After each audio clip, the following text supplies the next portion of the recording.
Kita beralih ke Aceh Tribuners. Ratusan personel Polda Aceh batal mendapatkan hukuman pemberhentian tidak dengan hormat atau PTDH.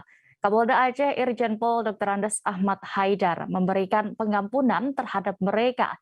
Namun pihaknya masih akan memberikan pembinaan terhadap personel yang batal di PTDH setelah tersandung sejumlah kasus. Saat ini kami sudah tersambung dengan jurnalis Rambi News, ada rekan Sari Mulyasno yang akan melaporkan selengkapnya. Silakan dengan laporan Anda, rekan Mulyasno. Baik, silakan rekan Mulyasno dengan laporan Anda. Baik, terima kasih Dea. Selamat siang, Tribuners.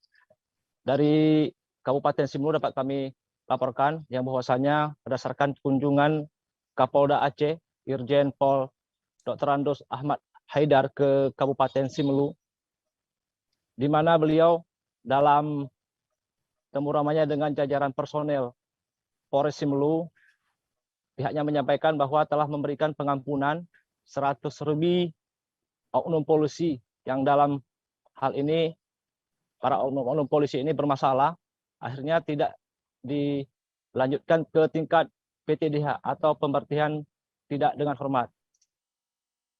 Alasannya, seratusan polisi, oknum polisi yang bermasalah ini masih dapat dilakukan pembinaan. Contoh saja yang berada di Polres Simelu, Kabupaten Simelu, terdapat 20 orang yang terancam akan di PTDH, di mana ke-20 orang oknum polisi ini dalam setahun ini setelah diberikan pembinaan berubah total, sehingga dikabulkan pengampunan PTDH oleh Kapolda Aceh saat kunjungan kerjanya ke Kabupaten Simelu. Dalam kunjungan Kapolda Aceh ke Kabupaten Simelu, terdapat kegiatan pertama, selain temu ramah dengan jajaran Polres Simelu, juga melakukan temu ramah dengan Forkopimda, kemudian meninjau langsung gerai vaksinasi presisi TNI Polri di Kabupaten Simelu.